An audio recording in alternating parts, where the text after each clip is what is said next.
2002년 6월 3일 중국 충칭시 웨이자촌에 살고 있었던 허산. 허산의 집은요, 되게 오래된 낡은 집이었습니다. 아내와 나 단둘이 사는 데는 불편해도 감수하면 되는데, 이게 우리 어린아이들 생각하면 이게 이대로는 안 되겠거든. 아이들에게 더 나은 환경을 제공하기 위해 리모델링을 결심한 거예요. 이 6월 3일 이날 허사는요, 기존 집을 다 무너뜨리고 거기에 새 집을 짓는 공사로 아침부터 되게 바빴어요. 한 푼이라도 줄여보려고. 그런데 여기서 문제는 내가 내 집을 리모델링 하면 나는 돈 안 벌어? 못 벌죠. 이런 마음을 아내의 양상 이해합니다. 당신 집 짓는데 집중해요. 그동안은 내가 밖에 나가 일해볼게. 6월 3일 이날 점심때 아내 양상 아이들을 학교에서 데려온 후에 점심밥을 쫙 차렸어요. 그리고 공사 중인 남편이 점심 먹으러 오길 아이들과 함께 테이블에 앉아 기다렸습니다. 그런데 이상한 게 아무리 기다려도 남편이 안 오는 거예요. 걱정이 된 양상은 두 자녀에게 기다리라고 얘기한 뒤에 공사 현장으로 가봐요. 그렇게 얼마나 지났을까요? 덩그러니 집안의 두 자녀 앞에 밥상 놓고 기다리고 있는 거예요. 10분이 지나고 20분이 지나도 이 엄마 아빠 안 와. 배고픈데 엄마 아빠 언제 오는 거야? 여기서 이제 참고 참다 8살이었던 큰 아들 터진 겁니다. 몰라, 나 그냥 먼저 먹을래. 고깃국 안에 고기 조각을 하나 집어다가 먹은 거예요. 그때 막내딸은 나는 아빠 엄마 오면 같이 먹을 거야. 안 먹고 딱 기다립니다. 사실 이때 허사는요, 공사하다가 집에 문제가 생긴 거예요. 그걸 해결한다고 정신이 없었어요. 그래서 점심시간이 다 된지도 몰랐던 거예요.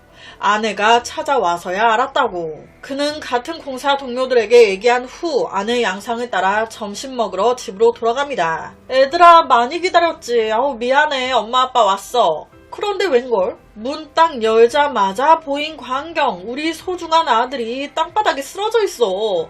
애가 얼굴이 하얗게 질려가지고 배를 움켜쥐고 아프다고. 이 모습에 엄마 양상 너무 놀램과 동시에 이해가 안 되는 겁니다.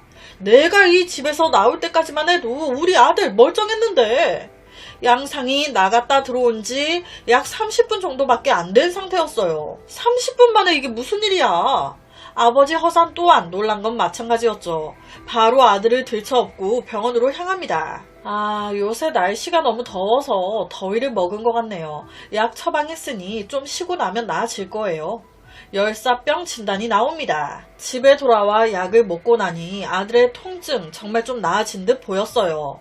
이 소식은요, 허산의 어머니, 그러니까 할머니에게도 전해집니다. 뭐시라? 우리 귀한 손자가? 놀래서 달려왔죠. 정말 다행히도 손자가 침대에서 편히 자고 있는 모습을 보고 할머니 플러스 엄마 아빠 모두 그제서야 한숨을 돌려요. 늦었지만 우리도 한술 뜹시다. 그렇게 이 양상과 허산 부부, 안 먹고 기다리고 있었던 막내딸 그리고 할머니까지 넷이 식탁에 앉아 차려놨던 밥을 늦게나마 먹게 됩니다. 자, 이때 할머니는요, 밥이 안 들어가. 그래서 먹진 않고요. 자고 있는 손자 옆에서 계속 손자 상태를 살펴요. 그런데 갑자기 우리 딸이 밥을 한 몇 술 먹더니 복통을 막 호소하면서 쓰러집니다. 배를 움켜쥐고 막 울기 시작한 거예요. 그때서야 허상과 양상은요, 뭔가 이상함을 느꼈습니다. 젓가락질을 바로 멈춰요. 너는 또 왜 그래? 놀래서 딸도 병원에 데려가려고 식탁에서 딱 일어나는데 웬걸? 엄마 아빠인 양상과 허산도 몸이 이상해.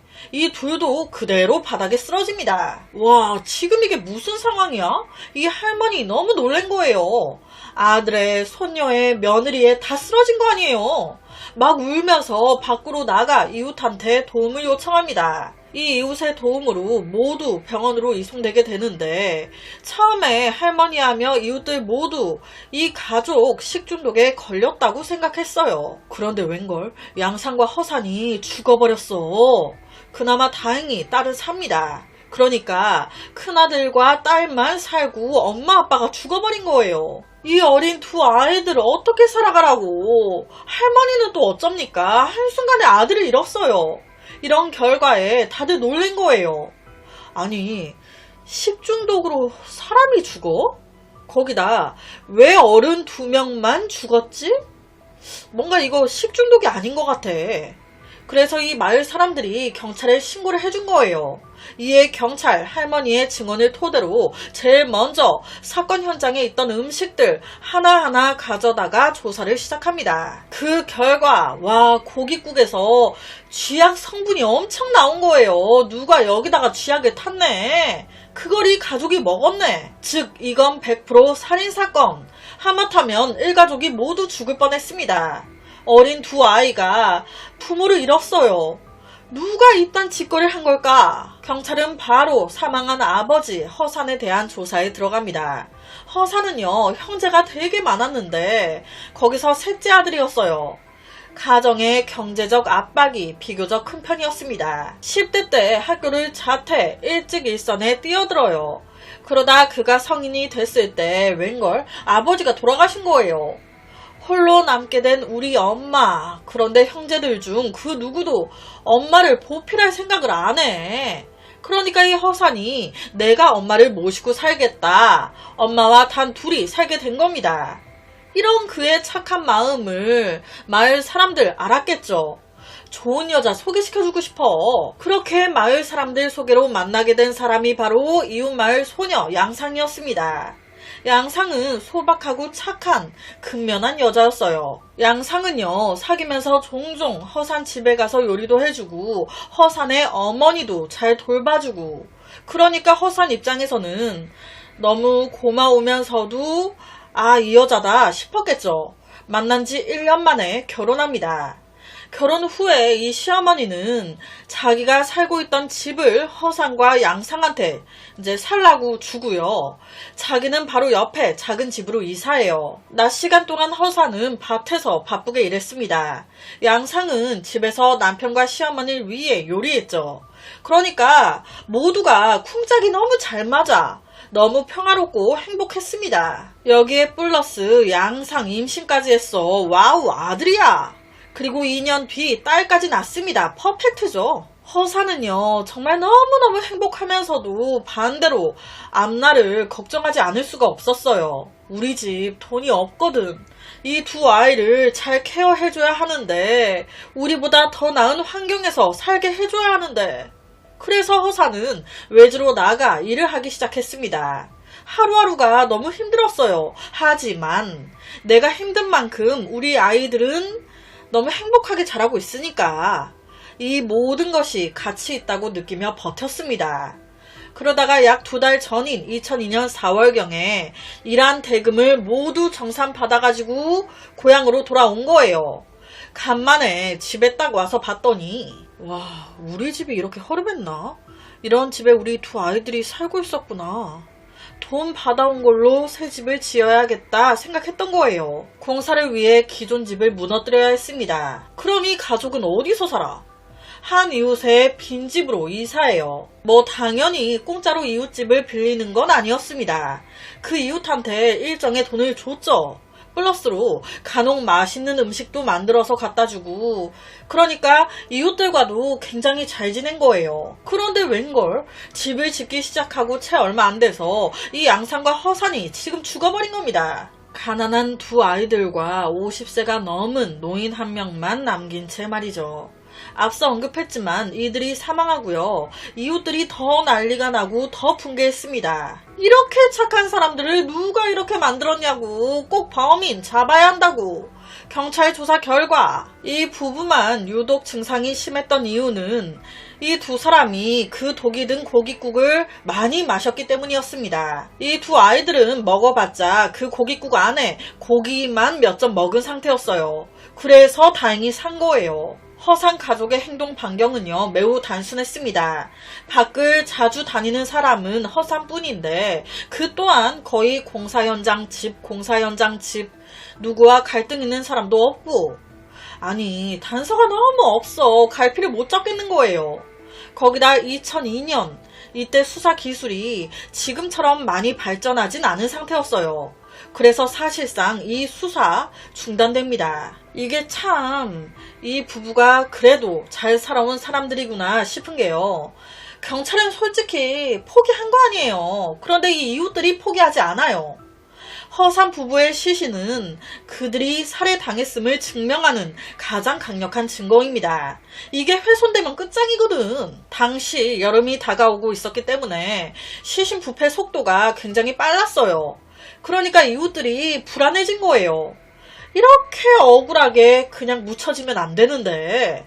그래서 마을 사람들이 이 부부의 시신을 보호하기 위해 어떻게 하면 좋을지 회의도 하고요. 온갖 방법을 강구하기 시작합니다. 솔직히 이렇게까지 해주는 이웃들이 얼마나 있겠어요.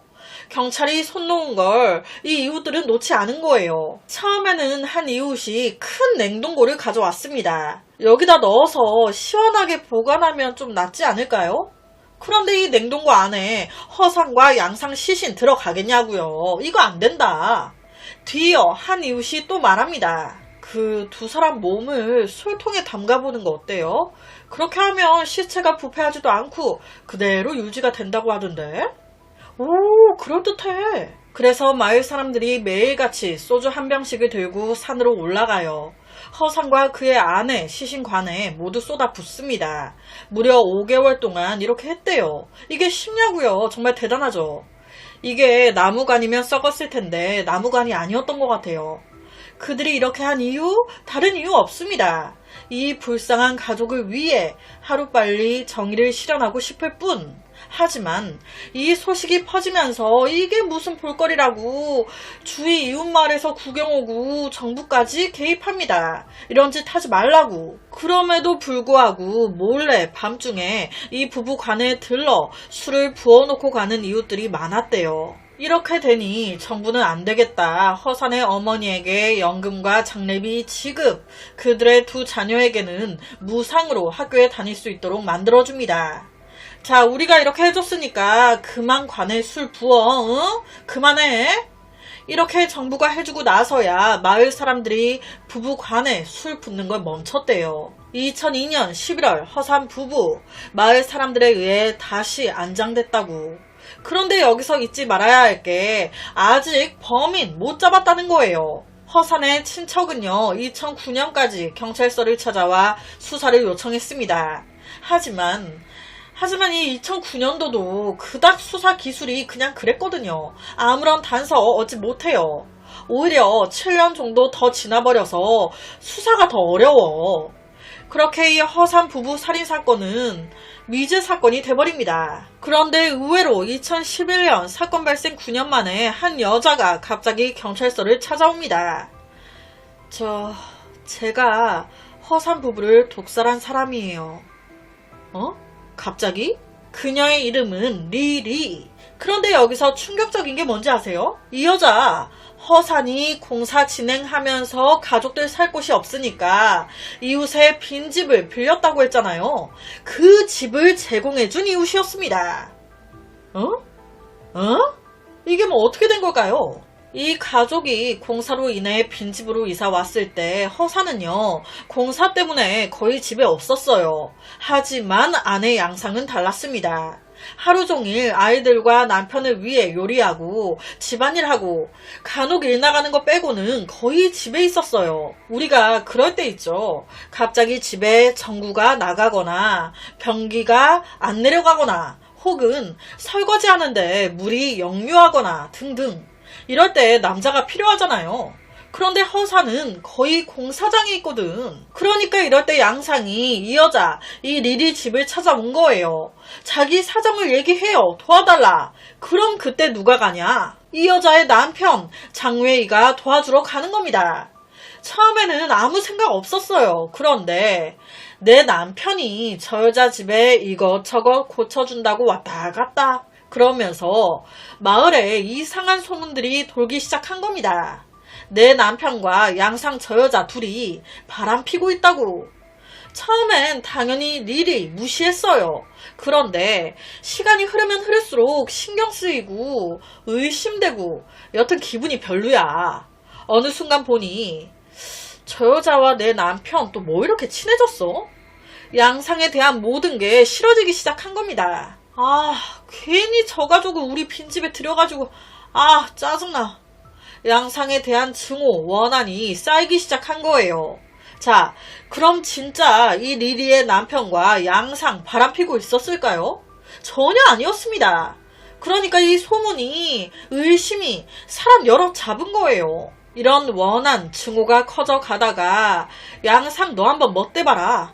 2002년 6월 3일 이 여자가 비밀리에 양상네 가족 음식에 쥐약을 탔던 겁니다. 와, 이게 무슨 억울한 일입니까? 전혀 바람핀 게 없었는데.